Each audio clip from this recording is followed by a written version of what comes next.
Hello everyone, hope you all are doing good in your studies.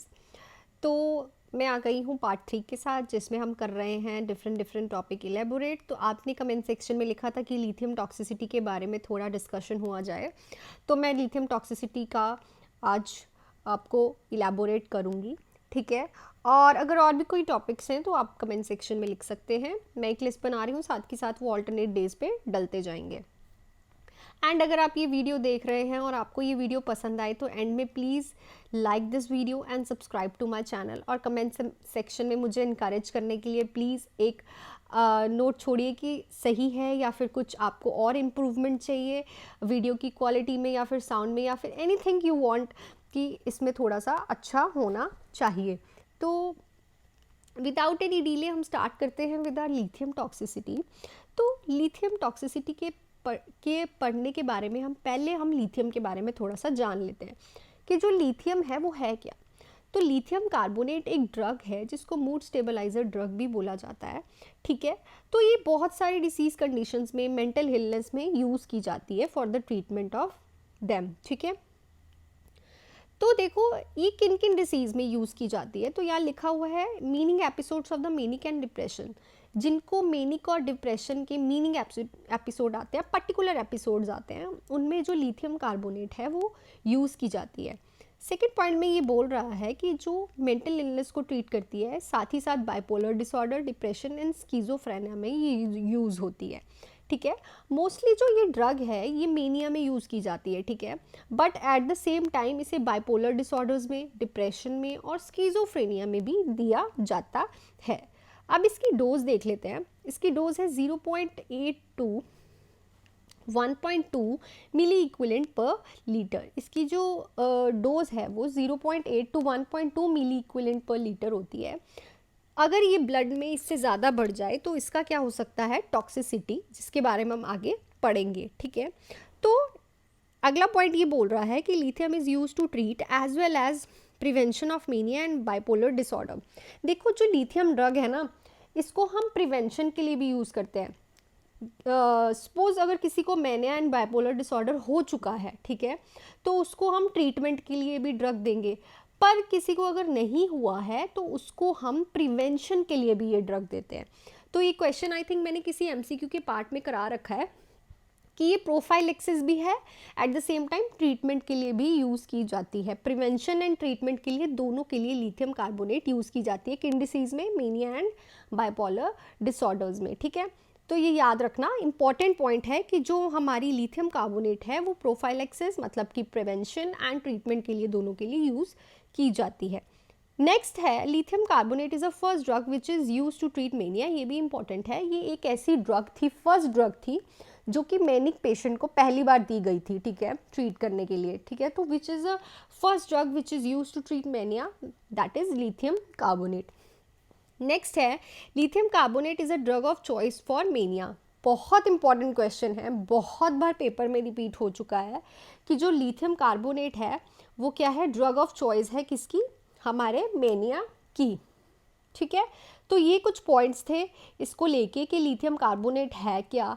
ठीक है, किस चीज़ को यूज़ की जाती है, किस डिसीज़ में दी जाती है, किसकी ड्रग ऑफ चॉइस है। ठीक है, और ये फर्स्ट ड्रग थी मेनिया को ट्रीट करने के लिए, और इसके डोजेस। ठीक है, तो ये हमने थोड़ा लिथियम कार्बोनेट के बारे में पढ़ लिया।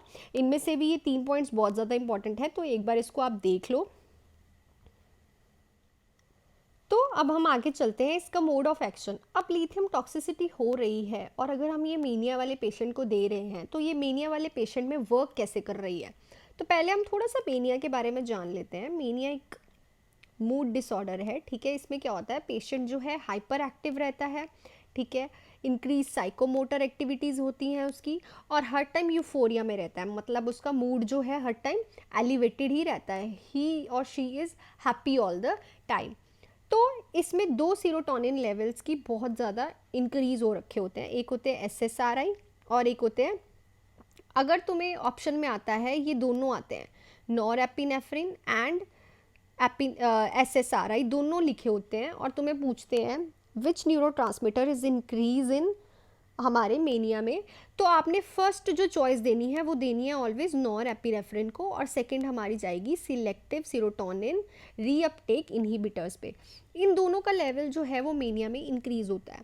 तो इन दोनों के लेवल को मेंटेन करने के लिए क्या दी जाती है, लिथियम। तो जैसे ही हम पेशेंट जो है वो लिथियम लेता है, तो लिथियम क्या करता है, इन्हांस करता है रीअपटेक ऑफ नॉन एपिनेफ्रिन। वो क्या करता है, नॉन एपिनेफ्रिन के रीअपटेक को इंक्रीज़ करता है, ठीक है। जब वो रीअपटेक को इंक्रीज़ करता है तो क्या हो जाता है, उसका लेवल ऑल बॉडी में ऑब्वियसली अब डिक्रीज़ होगा, ठीक है। जब उसका लेवल बॉडी में अब डिक्रीज़ होगा तो उससे क्या होगा, रिजल्ट इन उससे क्या होगा, जो हम पेशेंट मेनिक वाला था हाइपर एक्टिविटी वाला, उसकी हाइपर एक्टिविटी डिक्रीज़ हो जाएगी। ऑब्वियसली जब नॉन एपिनेफ्रिन का लेवल ही डिक्रीज़ हो गया तो पेशेंट जो है वो मेनिक सिम्टम शो करने बंद कर देगा। तो इसका मेन क्या प्रोसीजर होता है कि ये नॉन एपिनेफ्रिन के रीअपटेक को क्या करता है, एनहांस करता है, इम्प्रूव करता है, ठीक है। तो इसीलिए लिथियम जो है मेनिक पेशेंट्स को दी जाती है ताकि नॉन एपिनेफ्रिन का लेवल जो है वो ठीक किया जाए, जिससे क्या होगा, उसकी हाइपर एक्टिविटी जो है वो डिक्रीज हो जाएगी। उसके बाद जो लिथियम है ये काफ़ी पेशेंट्स में नहीं दी जाती, ठीक है। काफ़ी पेशेंट्स में ये कॉन्ट्रा इंडिकेटेड होती है, और ये भी क्वेश्चन बहुत ज़्यादा इंपॉर्टेंट है, बहुत बार पूछ लेते हैं कि किन पेशेंट्स में ये कॉन्ट्रा इंडिकेटेड होती है। तो देखो, जो पहला पेशेंट है वो तो हमारा है कार्डियक एंड रीनल डिसीज़ वाला। तो क्या होगा, अगर पेशेंट को कार्डियक एंड रीनल डिसीज़ होगी तो उसका इलेक्ट्रोलाइट इम्बैलेंस होगा। इलेक्ट्रोलाइट इम्बैलेंस की वजह से भी लिथियम टॉक्सिसिटी होने के बहुत ज़्यादा चांसेस हैं। देखो कैसे, अगर उसका रीनल फेलियर है तो क्या होगा कि यूरिन पास करने में उसे दिक्कत आएगी, तो यूरिन जो है वो एक्स्ट्रा लिथियम जो है वो एक्सक्रीट करेगा। जब यूरिन ही नहीं निकल रहा तो एक्स्ट्रा लिथियम भी नहीं निकलेगा, जिससे क्या हो जाएगा, लिथियम का बॉडी में लेवल क्या हो जाएगा, इंक्रीज हो जाएगा, और क्या होगा कि जो बॉडी में लिथियम की टॉक्सिसिटी हो जाएगी। तो इसलिए कभी भी रीनल एंड कार्डियक फेलियर वाले पेशेंट को जो है लिथियम नहीं दिया जाता। सेकंड ऑप्शन है हमारे पास डिहाइड्रेशन। अब ऑब्वियसली अगर किसी पेशेंट को डिहाइड्रेशन है तो उसको क्या होगा, यूरिन फॉर्मेशन में दिक्कत आएगी, यूरिन उसे कम आएगा। जब उसे यूरिन कम आएगा तो ऑब्वियसली जो उसका वेस्ट मटेरियल है, जो भी वेस्ट है, एक्स्ट्रा लिथियम है, वो यूरिन के थ्रू बॉडी से बाहर नहीं निकल पाएगा, जिससे क्या हो जाएगी, उसे लिथियम टॉक्सिसिटी हो जाएगी। सो नेक्स्ट पॉइंट है हमारे पास थर्ड, ये क्या बोल रहा है, सोडियम डिप्लीशन। तो मैंने तुम्हारे पिछले एमसीक्यूज में कहीं ये क्वेश्चन डाला हुआ है जहाँ पे मुझे बोला था कि लिथियम टॉक्सिसिटी इलेबोरेट कर दो, कि अगर सोडियम डिप्लीट होगा तो लिथियम का जो रीअब्जॉर्प्शन है वो क्या हो जाएगा, इंक्रीज हो जाएगा, ठीक है। अगर लिथियम का रीअब्जॉर्प्शन इंक्रीज हो गया तो उससे क्या हो सकती है, लिथियम टॉक्सिसिटी। ऑब्वियसली सोडियम कम हुआ तो लिथियम का रीअब्जॉर्प्शन इंक्रीज हो जाएगा, और बॉडी में ही अगर लिथियम इंक्रीज हो गया तो उससे क्या हो जाएगा, लिथियम टॉक्सिसिटी। तो ये याद रखना, ये एमसीक्यू बहुत इंपॉर्टेंट है कि कौन सा जो मेंटेन करना होता है इलेक्ट्रोलाइट लिथियम टॉक्सिसिटी में, वो है हमारा सोडियम। सोडियम का जो लेवल है वो बॉडी में प्रॉपर होना चाहिए, कम नहीं होना चाहिए, बिकॉज अगर सोडियम हमारा कम हो गया तो लिथियम की रीअब्जॉर्प्शन जो है किडनी में ज़्यादा होने लग जाएगी, और अगर रीअब्जॉर्प्शन ज़्यादा हो गई तो जो बॉडी में लिथियम का लेवल है वो क्या हो जाएगा, इंक्रीज हो जाएगा। नेक्स्ट पॉइंट पे हमारे चलते हैं, ब्रेन डैमेज। देखो, अगर किसी पर्सन का ब्रेन डैमेज है तो उसको भी हम लिथियम नहीं देते ऑब्वियसली, क्योंकि वो नॉन एपिनेफ्रिन के साथ वर्क कर रहा है, न्यूरोट्रांसमीटर्स के साथ, और पर्सन का तो ऑलरेडी ब्रेन डैमेज है तो उसके साथ उसको और ज़्यादा टॉक्सिसिटी का चांसेस इंक्रीज हो सकते हैं। प्रेगनेंसी एंड लैक्टेशन में भी लिथियम थेरेपी नहीं देते, और अगर कोई वुमेन लिथियम थेरेपी ले रही है तो उसको इस चीज़ के लिए अवेयर रहना पड़ता है कि उसे लिथियम उसको प्रेगनेंसी कंसीव नहीं करना, क्योंकि वो क्या कर सकता है, बहुत सारी कंजेनाइटल एबनॉर्मेलिटीज़ कर सकता है बेबी में, ठीक है। बेबी जो है डिफॉर्मिटीज़ के साथ पैदा हो सकता है। तो प्रेगनेंसी एंड लैक्टेशन के टाइम भी लिथियम थेरेपी हम नहीं देते, ठीक है। तो ये थे कुछ कॉन्ट्रा इंडिकेशंस जो कि हम लिथियम में नहीं देते। आई होप कि आपको क्लियर हो गए हो और ये याद रहे। इसमें से जो इम्पॉर्टेंट है वो है सोडियम डिप्लीशन और रीनल फेलियर, ठीक है। तो इस चीज़ को आप याद रखना। नेक्स्ट पे चलते हैं हम साइड इफ़ेक्ट्स। देखो, इसके साइड इफ़ेक्ट्स दो तरह से होते हैं। एक तो साइड इफ़ेक्ट्स जो माइल्ड एंड मॉडरेट रिएक्शन से होते हैं, जब लिथियम का लेवल 1.5 से 2.5 मिली इक्विवेलेंट पर लीटर तक हो जाता है, और सीवियर जब होते हैं जब 2.5 मिली इक्विवेलेंट्स पर लीटर से अबव हो जाए या फिर उतना हो जाए, ठीक है। तो दो तरह से इसको याद रखना।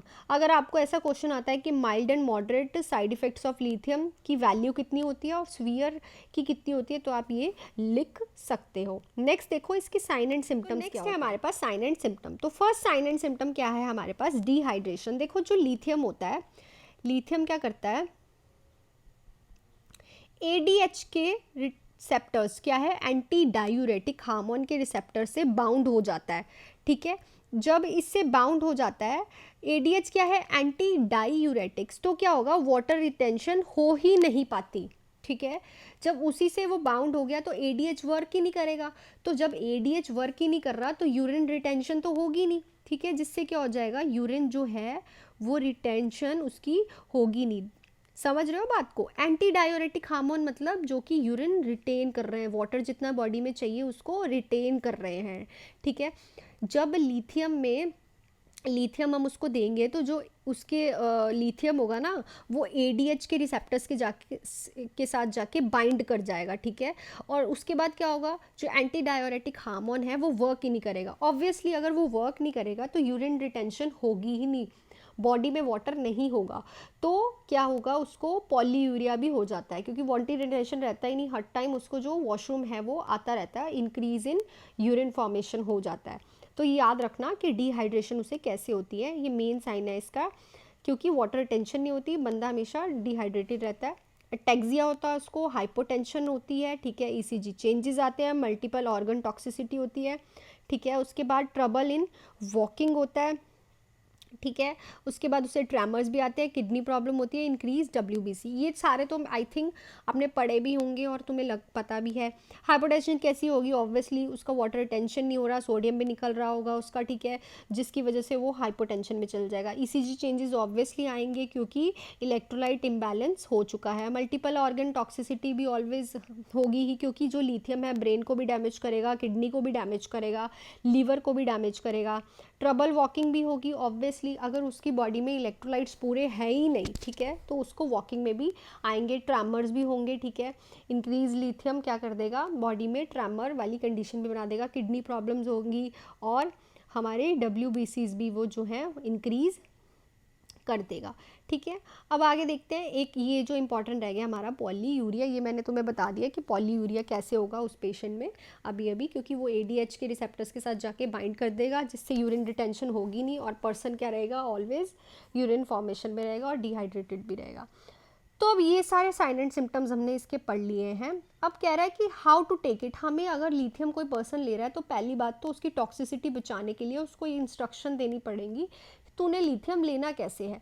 तो हम उसको पहले क्या कहेंगे कि कभी भी एम्प्टी स्टमक जो है लिथियम नहीं लेना, ऑलवेज फूड या फिर मिल्क के साथ लेना है, ठीक है। कभी भी उसको कहना है एम्प्टी स्टमक नहीं लेना, और always 6 to 8 glass of water पीना ही पीना है, क्योंकि क्या कर रहा है वो ADH के रिसेप्टर्स के साथ बाइंड करके यूरिन में फॉर्मेशन में दिक्कत कर रहा है। तो हाइड्रेशन मेंटेन करने के लिए उसे 6 to 8 ग्लास ऑफ वाटर पीना ही पीना है। एडुकेट सोडियम लेना है, सोडियम का भी बता दिया। अगर सोडियम कम हो जाएगा तो क्या होगा कि लिथियम की रीअब्जॉर्प्शन क्या हो जाएगी, इंक्रीज हो जाएगी, ठीक है। तो एडुकेट सोडियम लेना है, सोडियम पे रिस्ट्रिक्शन नहीं लगानी है, और कैफीन को जो है वो अवॉइड करना है। तो ये उसको इंस्ट्रक्शंस हमने देनी होती है पेशेंट को, ये मेन इंस्ट्रक्शंस हैं। तो इस पे याद रखना, इनमें से ज़्यादातर जो क्वेश्चन आता है वो इन दोनों में से आता है कि एडुकेट सोडियम देना है और ड्रिंक वाटर, ठीक है। उसके बाद ट्रीटमेंट क्या होता है इसका। ट्रीटमेंट देखो, अब लिथियम टॉक्सिसिटी होगी, हम उसे क्या दे सकते हैं। एक तो पहली बात तो हम उसे नॉर्मल सलाइड देंगे ताकि क्या हो, सोडियम रिटेन करे बॉडी में और यूरिन फॉर्मेशन से लिथियम जो है वो बाहर निकले। वैसे मोस्टली जो लिथियम टॉक्सिसिटी है उसको हमें ट्रीट करना पड़ता है जल्दी जल्दी, क्योंकि वो डेथ भी करा सकती है पर्सन की, ठीक है। बहुत ज़्यादा मेंटली जो है वो इलनेस हो जाती है। अगर पेशेंट इससे ठीक नहीं हो रहा तो हम उसका फिर क्या करते हैं, हीमोडायलिसिस। ऑब्वियसली लिथियम टॉक्सिसिटी जो है वो किडनी को डैमेज कर देती है, जिससे उसको हीमोडायलिसिस पे जाना पड़ता है। और एक और पॉइंट है जो मैं इसमें लिखना भूल गई हूँ, सॉरी फॉर दैट, कि देखो जब भी किसी पर्सन को लिथियम चल रहा है, पहले तो वीकली उसका 2 बार ब्लड सैंपल लेते हैं, ठीक है, फॉर 4 वीक्स। उसके बाद आफ्टर 2 वीक्स के बाद लेते हैं, और उसके बाद जब उस एक नॉर्मल स्टेबल पोजीशन पे आ जाता है तो 3 मंथ्स के बाद उसका सैंपल लेना स्टार्ट कर देते हैं, ताकि वो लिथियम का लेवल देख पाएँ। ये भी क्वेश्चन आता है पेपर में, ठीक है। तो ये था हमारा सारा लिथियम टॉक्सिसिटी। जो जो इसमें से क्वेश्चन आते हैं वो मैंने पूरे ट्राई किए हैं कि आप लोगों को समझ आए, ठीक है। आप इसमें से कुछ भूल लेना, ठीक है। अगर आपको इसका स्क्रीनशॉट निकालना है तो निकाल लीजिएगा, क्योंकि इसमें सब इम्पॉर्टेंट लिखा है और जो पेपर में आता है वही लिखा है, उससे ना ज़्यादा ना उससे कम, ठीक है। बहुत ज़्यादा इंपॉर्टेंट है lithium toxicity, how to take, इसके साइड इफ़ेक्ट्स कैसे हैं, और तुम्हें अगर ये समझ आ गया ना कि ये वर्क कैसे कर रहा है बॉडी में, तो तुम कभी भूलोगे ही नहीं इसको, लिथियम टॉक्सिसिटी को। तो आई थिंक ये टॉपिक तुम्हारे लिए अब ईजी हो जाए जैसे मैंने कराया है। So if you like the video please hit the like button and subscribe to my channel. I hope कि आप ये पसंद करो एंड उनको ज़रूर शेयर करो जिनको इस टॉपिक में प्रॉब्लम है। And thank you so much for your love and support. Thank you.